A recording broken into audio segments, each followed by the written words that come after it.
ना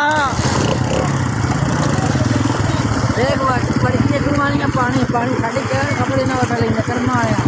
तो जो चुने अंडे शंडे देख रहा होगा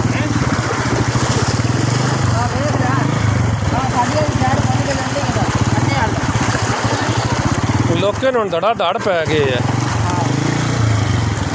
पानी हुण बड़ा तेज हो गया ਉਹ ਵੇ ਖੋਤੀ ਡਿੱਗ ਗਈ ਆ ਡੁੱਬੂ ਨੂੰ